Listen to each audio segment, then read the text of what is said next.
Marcelin l'a si bien dit, je suis de retour pour le dernier spasme de l'information. On y va tout de suite pour les États-Unis. À 13 jours des élections législatives, la tension est montée d'un cran dans un climat politique plus que jamais polarisé. Le service fédéral chargé de la protection des anciens présidents et de leurs familles a indiqué mercredi avoir intercepté 2 colis contenant des engins explosifs potentiels destinés à l'ex-secrétaire d'État démocrate Hillary Clinton et à l'ex-président démocrate Barack Obama, 2 jours après qu'une bombe artisanale a été retrouvée chez le financier George Soros, autre soutien démocrate notoire. Le paquet destiné à Mme Clinton, rivale démocrate malheureuse face à Donald Trump à la présidentielle de 2016, a été intercepté lors d'une vérification de routine, a indiqué le Secret Service dans un communiqué. Celui destiné à l'ex-président démocrate Barack Obama a été intercepté mercredi matin. Aucun des colis n'est parvenu à ses destinataires dont la vie n'a pas été en danger, a précisé le Secret Service. Plus loin, en Argentine, en marge du débat parlementaire sur le projet du budget 2019, des manifestants lancent des projectiles en direction des forces de l'ordre devant le Parlement à Buenos Aires. Vous pouvez le voir dans les images. Depuis 9 mois, Jahar, un réfugié afghan de 45 ans, vit chez Véronique, près de Paris. Pour elle, ouvrir sa porte est une évidence.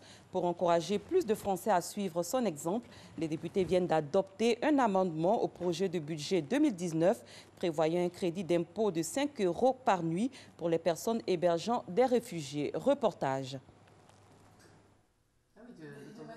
Jahar est afghan et réfugié. Il a un titre de séjour en France où il vit depuis 5 ans, dont 3 à la rue. Depuis janvier, il loge chez Véronique, en banlieue parisienne. Pour elle, ouvrir sa maison est quelque chose de très simple. Ça m'a paru assez vite évident. Enfin, j'ai quand même mûri la question, on va dire, mais c'est vrai qu'il y a beaucoup de gens qui me disent oh, « Mais comment tu fais c'est pas évident, puis il a la clé de la maison, il est là quand t'es pas là. » Enfin, voilà. Pour moi, alors ça, par contre, si j'accueille sans limite, c'est-à-dire que...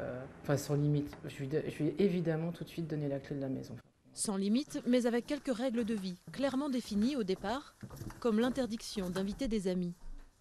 Sur les 3 enfants de Véronique, 2 ont quitté la maison, libérant cette pièce à l'étage. Oui, cette chambre, c'est bien. Je suis très content.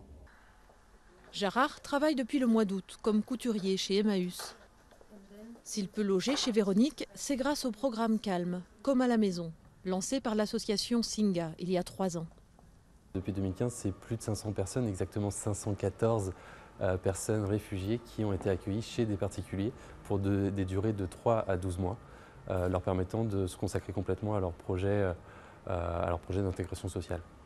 D'après le réseau Singa, 30% des personnes ainsi accueillies trouvent un emploi, alors qu'elles ne sont que 6% à leur arrivée dans le programme.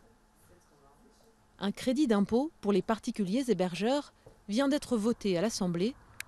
Beaucoup, comme Véronique, n'ont pas attendu ce coup de pouce financier pour ouvrir leurs portes. Les habitants mexicains d'Escuinapa se réveillent après le passage de l'ouragan Huila qui a frappé la côte du Pacifique avec des vents violents et de fortes pluies avant de s'enfoncer dans les terres en perdant de son intensité, se transformant en tempête tropicale. 5, 28, 62, 65, 70 et encore 5. Voici la combinaison gagnante de l'énorme jackpot de la loterie américaine d'une valeur de 1537 milliards de dollars, le plus gros pactole jamais gagné aux États-Unis et dans le monde pour un ticket unique. Ainsi prend fin ce dernier point de l'actualité. Merci de l'avoir suivi. Je vous souhaite un très bon début de journée. Ça